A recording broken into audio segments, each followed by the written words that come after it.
One of the biggest mistakes I see South Africans make when they start investing in property is buying everything in their personal name without understanding the long-term consequences. And the reason most people do this is because they believe one single thing, that banks won't finance property in a newly registered company or trust. I cannot tell you how many messages I get saying, can I buy property in a PTY and still get financing? Will the bank give me 100% financing? Do I need years of business trading history? And are the interest rates much worse? And honestly, when I first started, I was also confused by these exact questions, because when you speak to different people, everybody gives different answers. But in this video, I want to simplify the entire process for you from a South African perspective, and I'm going to explain how banks actually look at property finance in a company, why most people misunderstand it, and how ordinary South Africans like you and me can still get financing in newly registered entities. Now, before we talk about financing, we first need to talk about why investors even want to buy property in different entities. Because a lot of people think buying property in their personal name is automatically the better option. And sometimes it can be,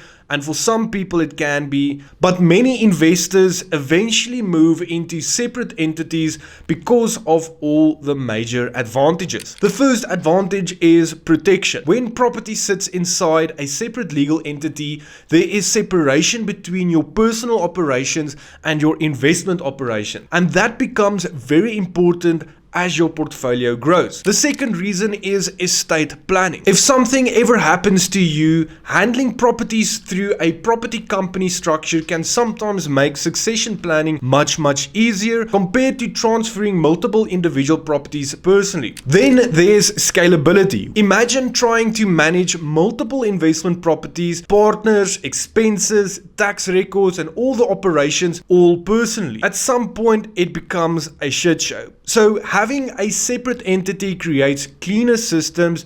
And of course, another reason investors like companies is because there can be tax advantages depending on your strategy and of course your structure. Now, I need to say this clearly. And I'm not saying every single person should just immediately buy property in a company, because that depends on your goals, your tax situation, and your strategy.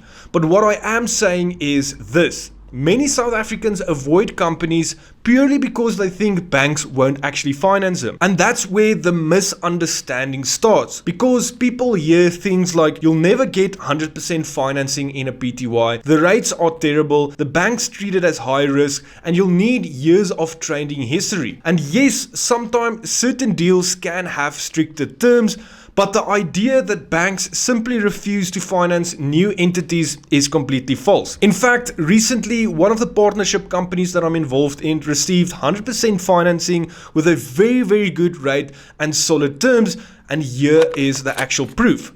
Now, does that mean banks will finance every company endlessly? The answer is no.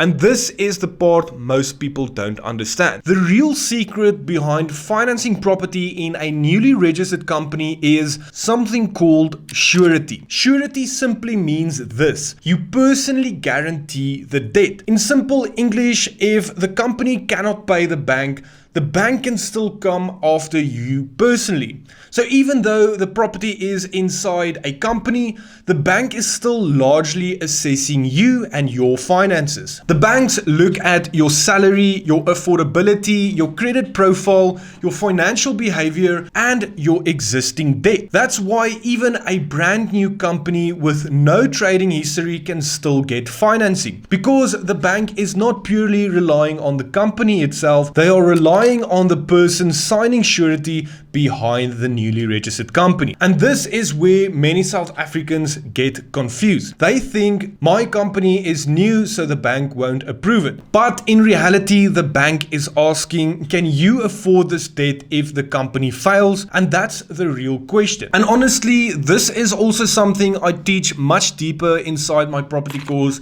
because one thing I realized when I started investing in property as a low income earner is that most people are not failing because property doesn't work. They are simply failing because nobody teaches them how financing actually works in South Africa.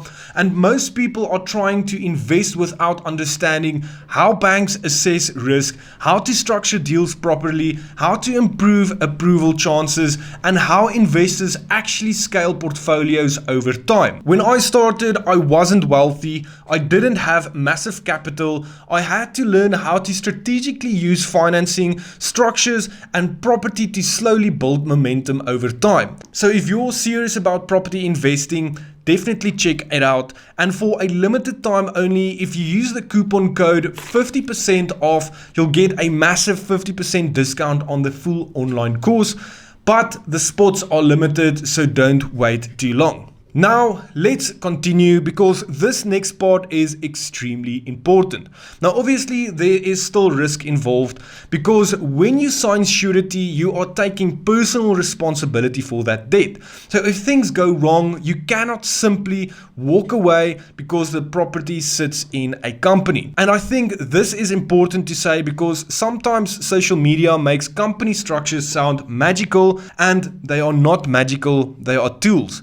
Good tools when used correctly, but still just tools. Now, let's talk about what banks usually require. Different banks have slightly different policies in South Africa. For example, from my own experience, FNB often wants additional company documentation where they may request things like a solvency letter that confirms that the company is non-trading and solvent, which basically means the company was created specifically to hold property and not to run an active or operating business. Other banks like Nedbank, Absa, Standard Bank may sometimes have different requirements depending on the deal and the client profile. Now, in terms of documentation, you'll usually need two categories of documents. The first is your company documents, of course. So this is things like your company registration documents, share certificates, resolution letters, tax information, and possibly a solvency letter as well. Then the second category is your personal financial documents,